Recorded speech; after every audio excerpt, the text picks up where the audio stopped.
so pleased to now welcome United States Senator Ted Cruz, whose brand new book, A Time for Truth, Reigniting the Promise of America, published by Broadside. Senator Cruz, how are you? Hugh, great to be with you. You know, this book bears all the earmarks of your actually having written it yourself. Well, guilty as charged. This book represents thousands of my hours and a whole lot of blood, sweat, and tears. This was not your typical candidate book that's ghost-written. You know, sometimes I think political candidates may not have even read their own book. This is not one of those. You know, on page 44, this is a line which every book should have. Joe got a shotgun and a baseball bat and took off in his car looking for me. That's a trick. Well, and then that's a true story from when I was 15 and went out with a buddy of mine to an arcade late at night, and we got jumped by four guys who beat the living daylights out of me. And Joe was married to my sister, and he thought I was missing, so he got a shotgun and a baseball bat and took off in his truck looking for me. Well, it's a great memoir. I mean, and I believe with U.S. Grant that you want to know about a man when he's young, not what he says when he's running for office. And I appreciate the detail, and we'll go through that. But I'm going to ask first, has Justice Willett begun to tweet his review of A Time for Truth yet? You know, I don't think Donnie Ray has yet, but I may have to prompt him. I've never seen a book review in tweets, but if anyone could do it, Don Willett could do it. I'm pretty sure that's coming. Let's start with your. I didn't know your ancestry. Augustine and Maria Cruz come to Cuba in 1902 from the Canary Islands, and isn't America wonderful? You're running for president, and they were 112 years ago, 113 years ago in the Canary Islands. Yep. No, I mean, it's an extraordinary. The promise of our nation is remarkable. My grandfather grew up working on a sugar plantation in Cuba. He left when he was a teenager to go to the beach. A bus came along, offered people $5 and a sandwich to go to a political rally, and he took the $5 and sandwich and never came back. And he went to work at a fruit stand on the beach in Cuba, slept on the floor, and over time saved up enough money to buy the fruit stand, eventually expanded into a grocery store. And then my dad, growing up in Cuba, one of the things the book details is how parts of his life were idyllic. You know, he'd go to baseball games, he'd go fishing with his dad. I tell a story of when my dad was a teenager, he went fishing for a shark in a little rowboat with a buddy of his, and much to his great misfortune, he caught the shark, and the shark proceeded to ram the boat and put a hole in the boat. And so he and his buddy, they cut the line and were bailing and rowing and bailing and rowing, and it sank a couple of blocks from shore. And they were both terrified there was a ticked-off shark coming to eat him. Yeah, I met your father this past weekend, as I told you on Monday, and if I had read your book already, I would have looked at his hands to see where the scars from the 44-pound test line were, because evidently he showed them to you a few times. Well, that was, they would fish all the time, usually from the beach or from a dock.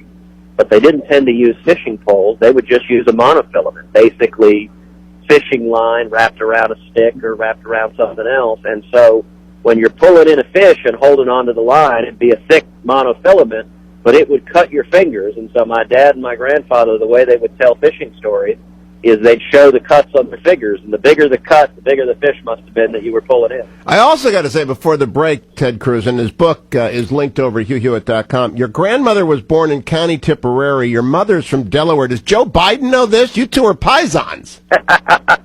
Well, it's actually a funny story, Hugh. When I was sworn in, my mom was there, and Joe Biden, as vice president, swore me into the Senate, and my mother mentioned that she has a ton of cousins in Delaware. Her mother was the second youngest of 17 kids, and Joe, with a twinkle in his eye, he said, "Oh, they probably all voted for me." Well, and you know what? My mom laughed and said, "You know what? You're probably right."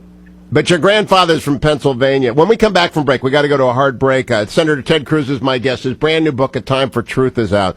It is an entertaining memoir, but it has a rock rib center of his political views. We'll talk about that when we come back. During the break, you can order A Time for Truth. You know, of course, William Simon's book was A Time for Truth, and so you've recycled a great title. We'll talk about that with Senator Ted Cruz when we come back, but go get the book during the break. It's over at HughHewitt.com. Stay tuned, America. It's Hugh Hewitt, joined by United States Senator Ted Cruz. His brand new book, A Time for Truth, Reigniting the Promise of America, published today. It's available at HughHewitt.com and bookstores everywhere. Senator Cruz, it's ironic that your book would publish today, given how much of Cuba is in the beginning, both in the story of your father, Rafael, your grandfather, Rafael, your mother, La Delina Diaz. Your father's middle name is Bienvenido. It's all about Cuba for a while, and today an embassy was reopened in Havana. In the first segment of today's show, Governor Mike Huckabee told me we have no reason to have Havana embassy because they continue to hold prisoners there. What is your reaction? You walked out on Raul Castro at the Mandela Festival funeral. You must be feeling some anger today. Yeah, I think it was a tragic mistake. Let me say briefly before we move on to Cuba, though, just at the end of the last segment, you rightly observed that the title of my book, A Time for Truth, is also the title of William Simon's book. You're the first person to notice that.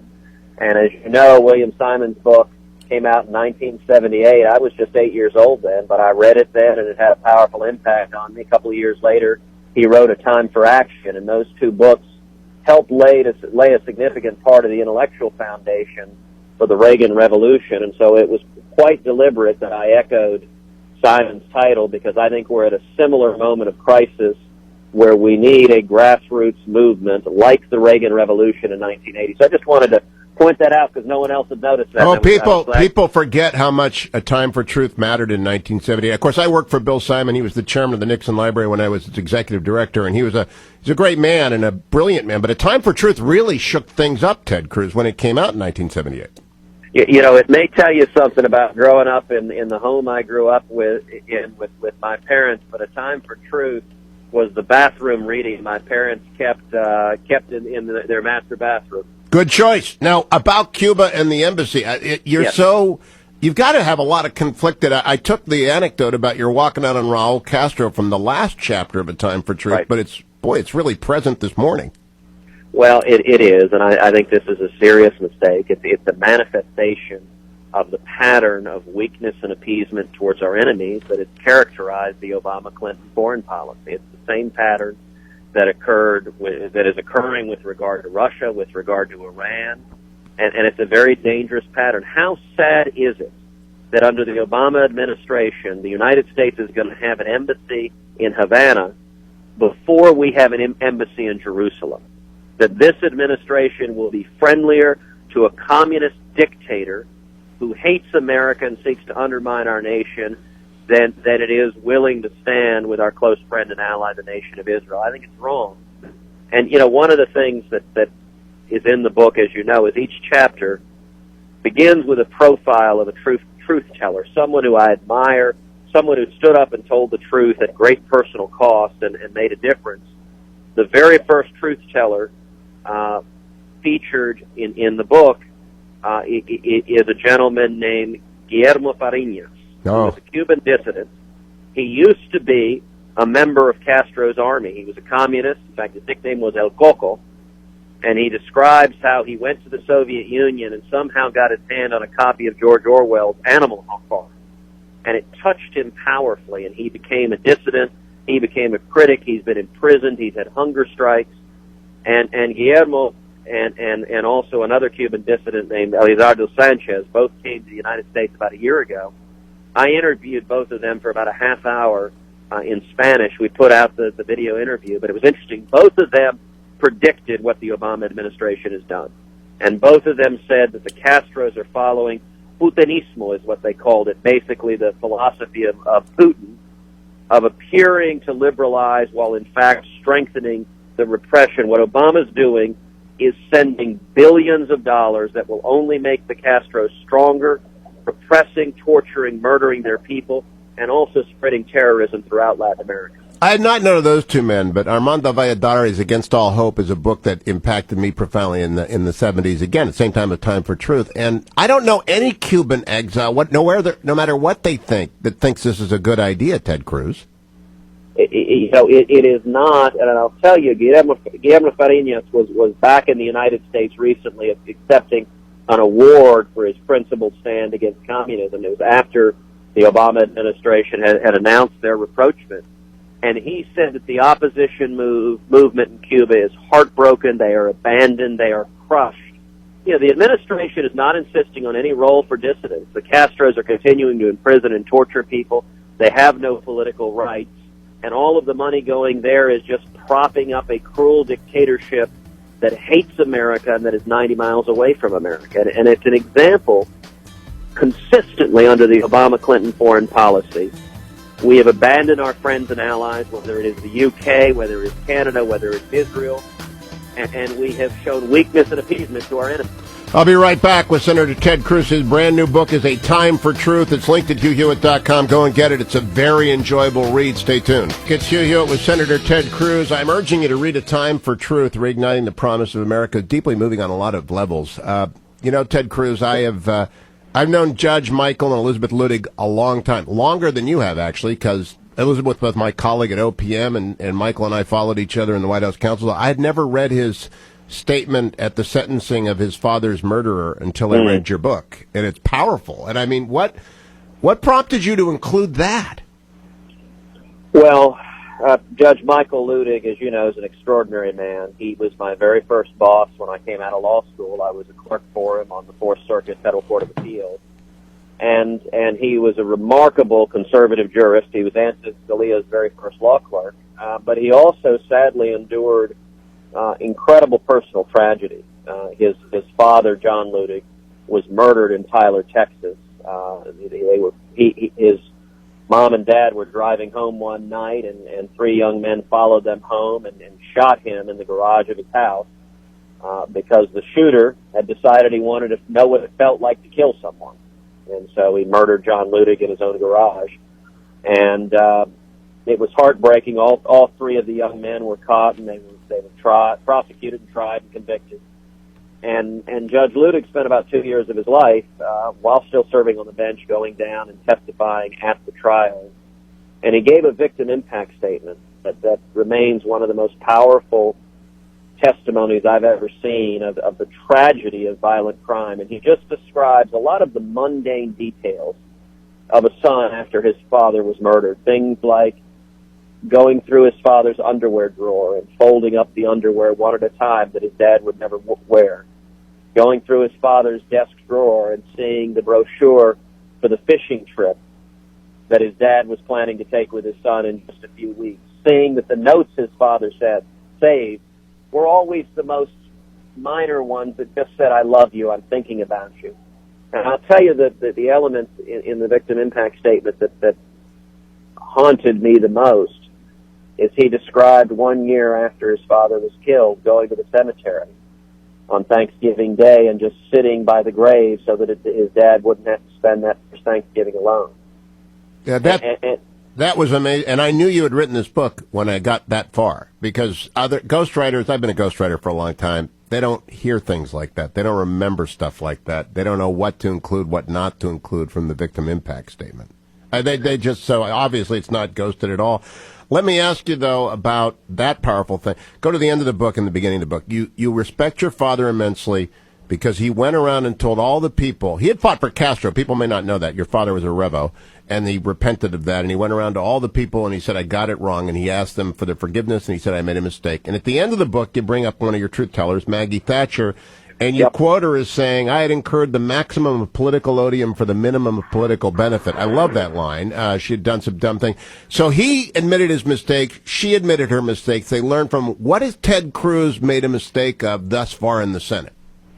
Well, there are a number of things that I describe in the book, and I'm quite candid about some mistakes that I've made. And throughout the book, what I try to do is really tell the truth about what's happening in Washington, both behind the closed doors at the Senate. If you've ever wondered what happens in the Republican Senate lunches, if you ever wonder what happens in meetings with congressional leadership, this book shines a light and tells the truth. Likewise, for folks, if you've ever wondered what happens at the Supreme Court behind closed doors, I spent a great deal of time talking about my year serving as a law clerk for Chief Justice William Rehnquist at the court, and also about my 10-plus years litigating in front of the court, trying to really shine a light on what happens. But in answering your question about the Senate, there are a number of mistakes I described that I think I made. One of them early on, if you remember, one of the first big battles that I was engaged in was the battle over Chuck Hagel, when Chuck Hagel was nominated to be defense secretary. And I didn't know Chuck Hagel. Most of my colleagues had served with him, and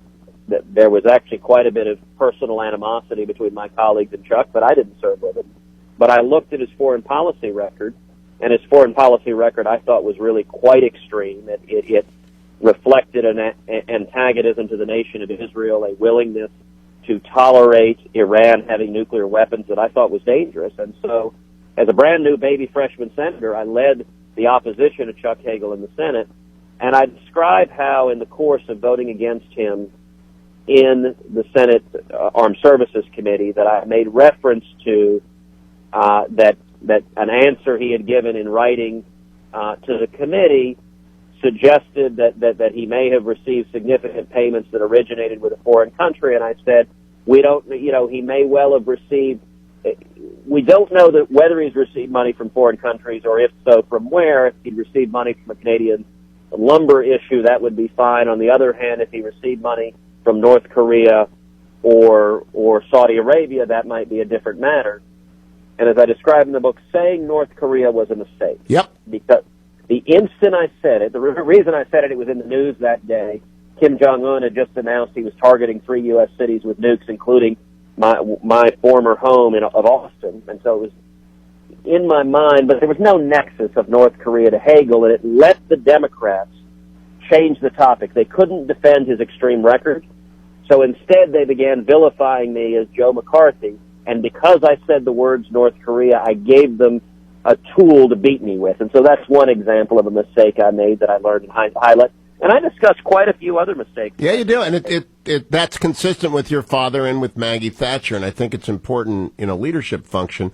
Have you made a mistake about the filibuster? Mike Huckabee was just on with me saying you got to break that filibuster, and a lot of people are pointing at your defense of the filibuster on my show on Monday. Senator Cruz, any second thoughts?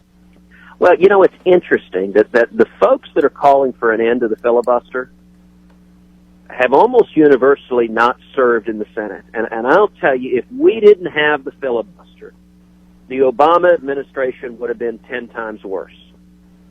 Because it was only the supermajority requirement in the Senate that has prevented President Obama from continuing to ram disastrous legislation down the throats of the American people for the last 6 years. And so I recognize it's easy for governors or foreign governors to say, sure, get rid of the filibuster. If you've been part of the fights in Washington, let me give you an example. Without the filibuster, President Obama and Harry Reid would have rammed through legislation stripping away important parts of our right to keep and bear arms. I think the Second Amendment matters.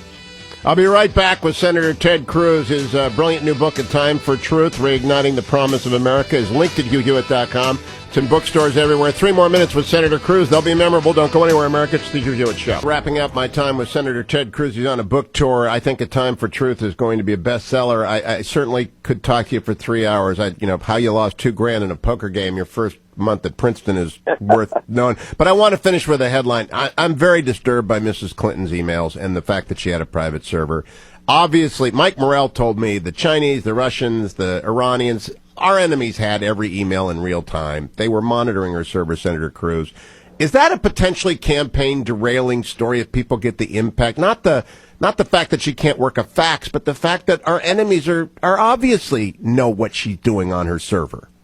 Well, it's certainly a significant security risk. It's also, more broadly, what does it say about the rule of law?